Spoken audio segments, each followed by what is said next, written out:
Assalamu alaikum wa rahmatullahi wa barakatuh. Alhamdulillah wa salatu wa salamu ala rasulillah. So just a heads up that this is a bit of an advanced fiqh discussion on matters related to usul al-fiqh, the principles of fiqh and the application to the modern world. So it may or may not interest you. You may feel it's above your level.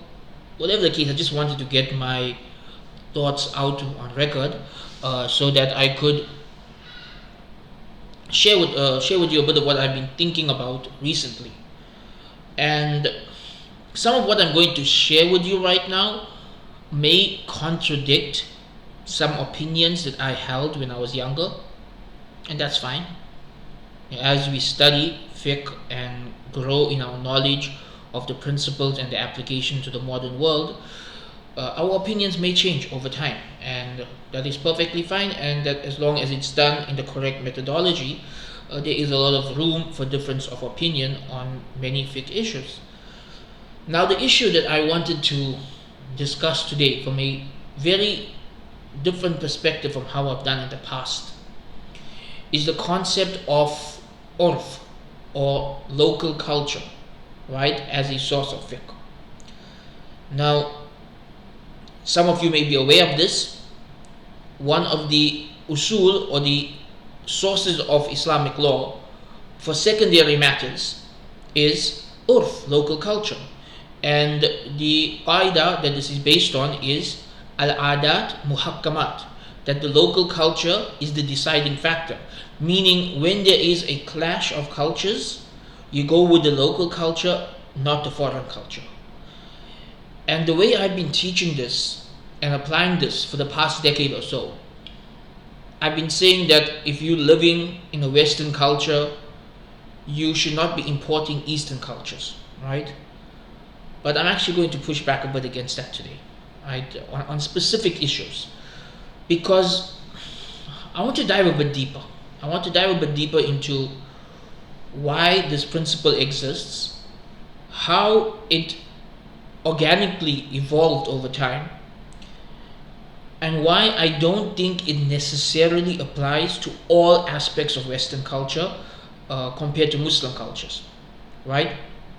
So, what is urf, and why was this principle developed, and how was it organically applied throughout history? Urf means that Islam allows for cultural diversity on many secondary matters of fiqh, issues related to marriage, issues related to dressing, issues related to business, many other areas of fiqh that are secondary. There is room for diversity that is cultural. And so, organically, Muslim cultures developed differently in different parts of the world. And you will find that the culture of Turkish practicing Muslims is different from that of Malay Muslims, which is different from Pakistani Muslims, which is different from Arab Muslims. But what all of these cultures have in common is that they are permissible, not just permissible, but they are rooted in concepts derived from the Quran and Sunnah. What I mean by this, for example, is that in Malaysian culture, when a man greets a woman, he puts his hand on his heart instead of reaching out for a handshake, right? And this is rooted in the Islamic principle of being respectful to the opposite gender and not touching them, right? That you maintain a respectful distance from the opposite gender. So this is a cultural practice that organically evolved from an Islamic principle. Likewise, if you go to other parts of the Muslim world, you may find that there are separate streets for men and women, right? So that there's no intermingling unnecessarily between men and women, right? Likewise, in some cultures, you have enclosed gardens so that a woman can be in her garden without a hijab, without any non-mahram man seeing her. Now, these are cultural manifestations of Islam, all of which are permissible, all of which are acceptable. This is urf, this is the cultural diversity of the Muslim world that is not just encouraged, but is a core part of how Islam functions. This is the Sharia in practice. That the Sharia is meant to be multicultural. It wasn't meant to enforce an Arab or an Indian culture upon the entire world, but rather the principles are the same. Wherever you go in the world, the Salah is the same. Very minor differences in fiqh regarding Salah, not cultural differences, but fiqh differences.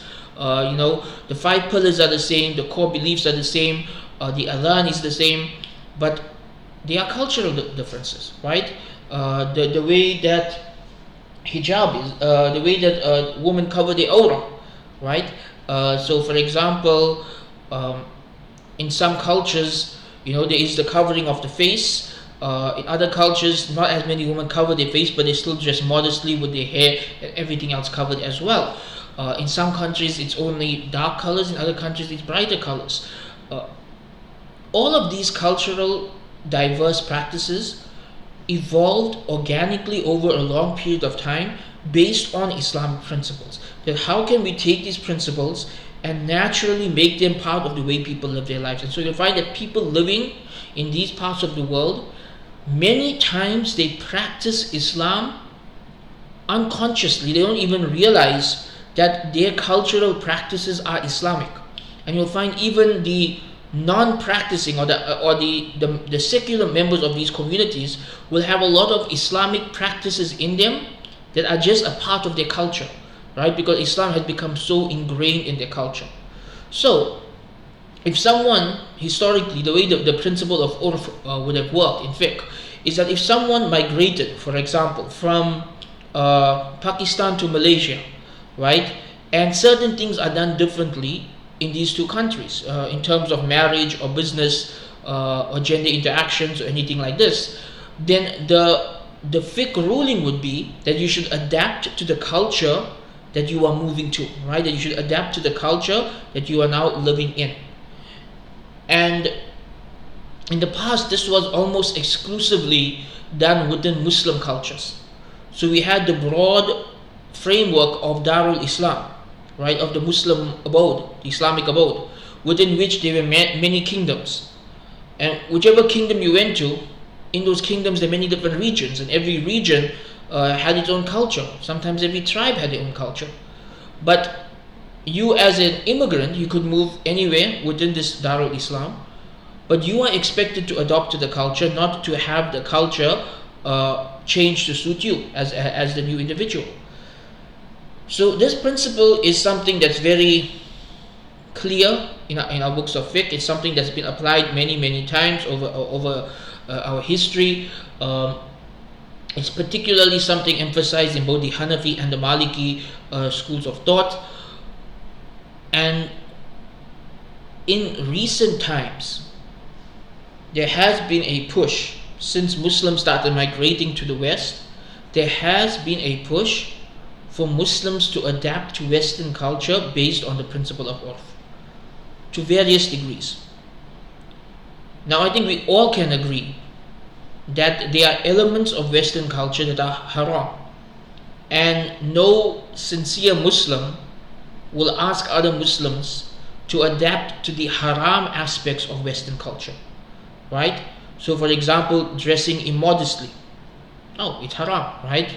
Consumption of alcohol, haram. Zina, haram. All of these things which are norms in Western culture, everyone agrees we don't go there, with the exception of some liberals. But let's face it, none of us take those people seriously, right? I'm talking about Orthodox Muslims, right? Muslims who claim to follow one of the 4 madhahib, or at least the Quran and Sunnah, and who are serious about their deen. When they apply the principle of urf, they make it very clear that any cultural practice that is haram, we have to reject it. It's only the halal cultural practices that we can follow.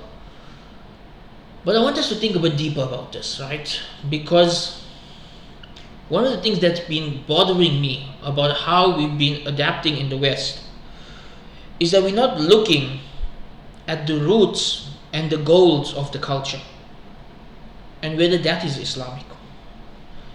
And I want to just provide one example of this. It's been a hot topic recently, and that's the topic of unnecessary mixing of the genders, right? men and women interacting with each other freely and openly. Now, Islamically, there are certain aspects of this that are very clear. You cannot be alone with a non-mahram. You cannot touch a non-mahram. You should not interact without any genuine reason. The proper covering of the aura should be observed. Lowering of the gaze should be done. Now, all of this is very clear. But then there's that gray area, right? And it's the gray area where people often use urf to justify things that other Muslims feel uncomfortable with, right? So, for example, if you are coming from a more conservative Muslim culture where you don't see members of the opposite gender who are not related to you on a daily basis, and you move to a Western country where Muslims are living as minorities and they are interacting with the opposite gender very freely, often when you try to advise them on this topic, the response is, oh, this is our urf, this is our culture, we do things differently, right? And the expectation is that you need to adapt to this culture. Now, to some extent there is some truth to that, and I can understand how someone will arrive at that conclusion, but again, I want us to look a bit deeper. I feel there's something deeper here that people aren't thinking about, and that's the roots of the culture, right? Specifically related to this issue of men and women mixing together. What are the roots of the culture? You see, Muslim cultures, some of which are stricter than others, some of which are more conservative than others, all of them have something in common: that the cultural practices of those societies evolved organically over time around the principle of La taqrabu zina, do not approach zina, do not open the doors to fornication. And so each culture adapted its own measures to prevent fornication. Some cultures are more harsher than others in how they approach this, but it's still coming from the same principle, right? The principle of do not go near zina, the principle of haya, of modesty, the principle of closing the doors of evil. Right? These are principles of our religion that cultures were built upon. So when you go to a Muslim country and, for example, they have separate queues at the takeaway for men and women, it is a cultural manifestation of an Islamic principle, right? If you go to a Muslim country and there are separate streets for men and women, again, it's a cultural application of an Islamic principle, showing cultural diversity but using the same principles. So what am I getting at? Well, what are the cultural roots of the Western cultural practices regarding the mixing of men and women? We said the Islamic cultures evolved from the concept of do not go near zina. I will argue that modern Western culture evolved from the idea of facilitating zina, especially in the past 50 years. Right? Over the past 50 years, a lot of new cultural practices became common amongst Westerners, all of which aimed to destroy any barriers between a person and fornication. All barriers were broken down.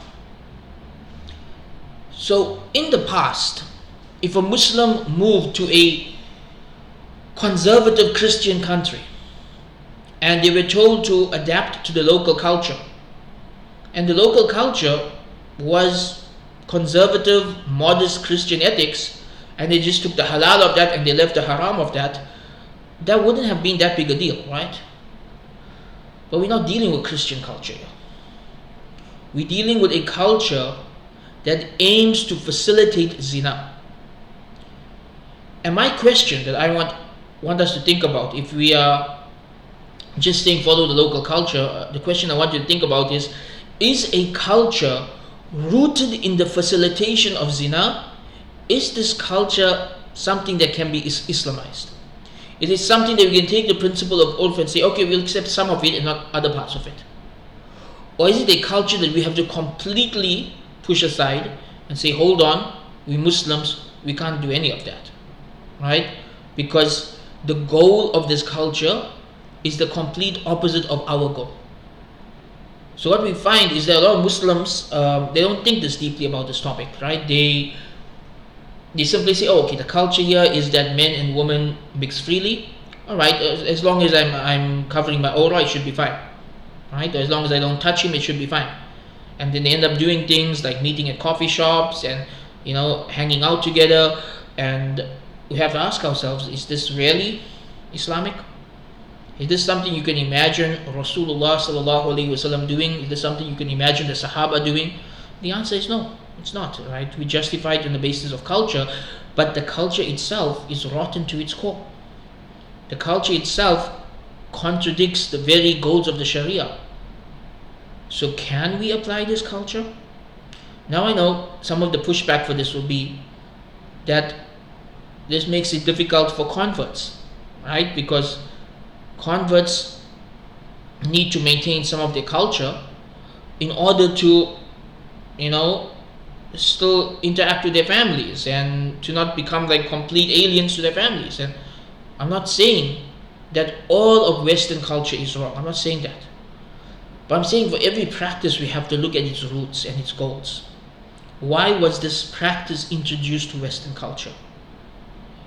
And that should make us think twice about whether we want to Islamize it or do away with it altogether. So for example, part of Western culture is environmentalism, right? Wanting to take care of the environment, right? And that's just a very recent development. For the bulk of the past 100 years, they were the opposite on this issue, right? They just didn't care. It was all about profits. But again, that's something in recent times that has become part of the culture. This is something Islamic. It's something you can adapt. It's something you can be a part of, right? Going green, there's nothing un-Islamic about it. So there is, again, the goals align with Islam and the practice itself can align with Islam, so it becomes fine, right? But sometimes a cultural practice is introduced as a bridge towards greater sins. And in that case, we have to be very careful about the fatwa, the verdicts that our ulama put forward related to those cultural practices. Because it's not just saying, okay, this is fine, but what are the long-term repercussions for the society as a whole if we say this is fine? This is what we need to think about. What are the long-term repercussions from Muslim men and women not having those boundaries that are found in every Muslim culture, right? In every Muslim culture, there are boundaries, right? You don't just meet up with somebody else's wife for coffee. That's unheard of in Muslim cultures. You lower your gaze when you're talking to a non-mahram. This is common decency in any Muslim culture. Honestly, there's some Muslim countries where if you are staring at the man's woman, he will walk up to you and punch you in the face, right? It's completely unacceptable. So you can't say, oh, in this culture, if I don't look at her in the eyes, then she's going to think I'm rude. No, you tell her, as a Muslim, my culture, we don't look, right? You need to be firm about the Islamic teachings on this. So the main point I want us to look back on is that, yes, to some extent, living in a culture, we are going to adapt parts of it.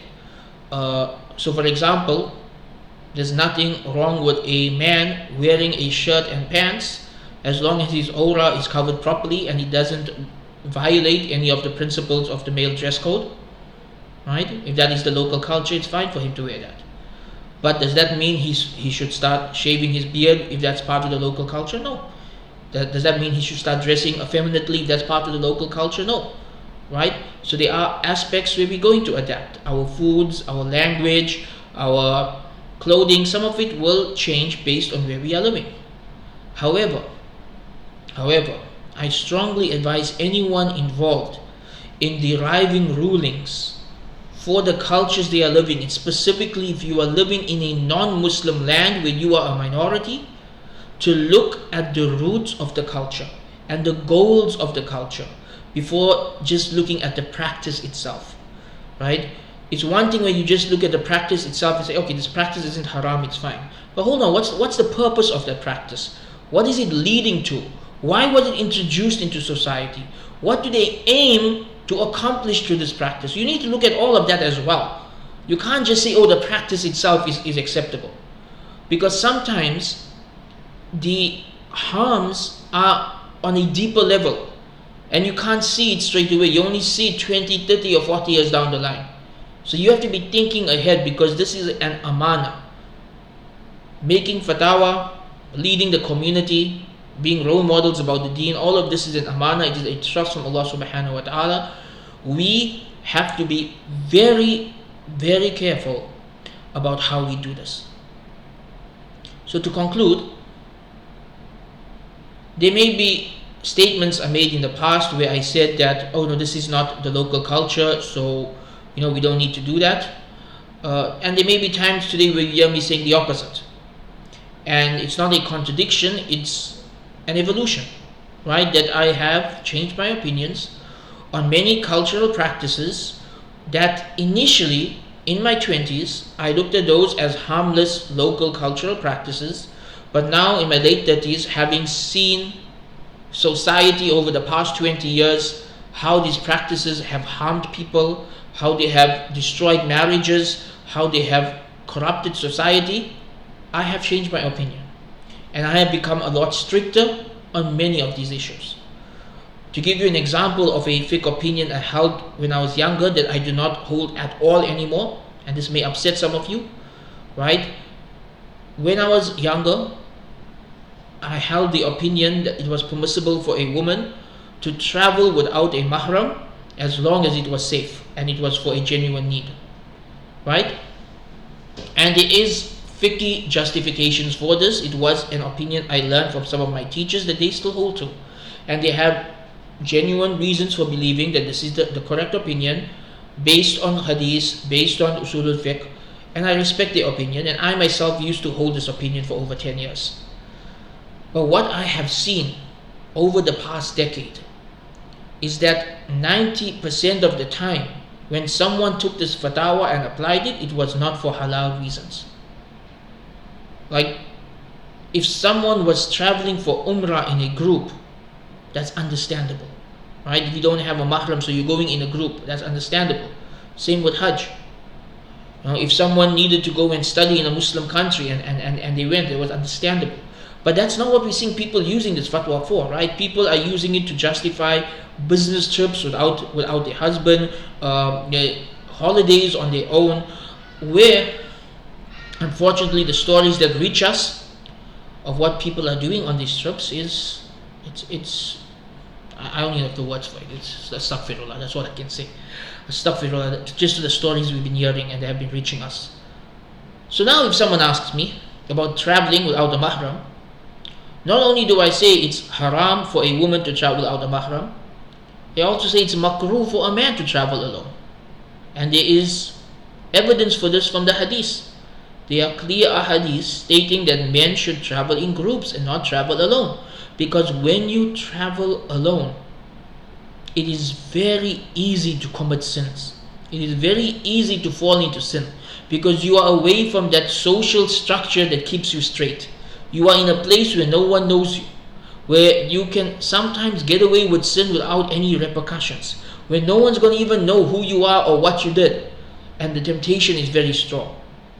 So now I don't say that, not only do I say that a woman should travel with a mahram, but even a man shouldn't travel on his own. If he does, it's not sinful, but it's not encouraged, right?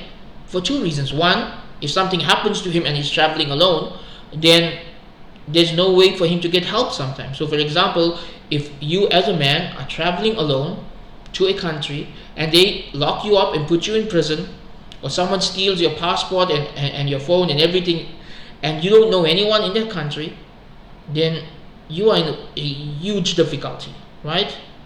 But if you at least have one or two people traveling with you, you can help each other, you can back each other up, you can support each other, you can contact the family, you can contact the embassy. You have some kind of a support network. So even if you're traveling alone, at least have people in the country that you are traveling to who know you, who know that you are coming there, and who can be there for you in a time of emergency. That at least in that way you are not traveling alone, right? But rather you have people there who are going to be there with you. So yes, on this issue of women traveling without a mahram, I have changed my view. I have become much stricter about it. And in general nowadays, if a woman asks me if she can travel without a mahram, I will say no. With very few exceptions, and most of the time the exception would be like if she has no mahram, right? Like some converts have no mahram, some elderly widows have no mahrams, right? They didn't have any children, and their brothers and their parents have passed away, like they don't have a mahram, right? So those are exceptions, not the norm. The norm is you need a mahram to travel, right? This is in the hadith. It is the opinion of the majority of scholars, and I have seen over the years the wisdom of this ruling and the harms that come from being too lenient on this issue. So yes, on fiqh issues related to local culture, I have become a bit stricter over the past few years after witnessing firsthand the harm that comes from just looking at a practice and saying, okay, it's fine, without looking deeper into, why does this practice exist? What are the goals of this practice? What was it meant to facilitate? And now I'm a lot more wary about saying this is permissible or this is fine if the practice comes specifically from the West, right? Because very often cultural practices that originate in secular liberal cultures, these practices are aimed towards some kind of a sin. It could be riba, it could be zina, it could be atheism, it could be accepting certain ideologies, but the cultural practices are pushing you in a certain direction. So my main point is that not all cultures are equal, and the fiqh principle of urf cannot be applied equally to every culture.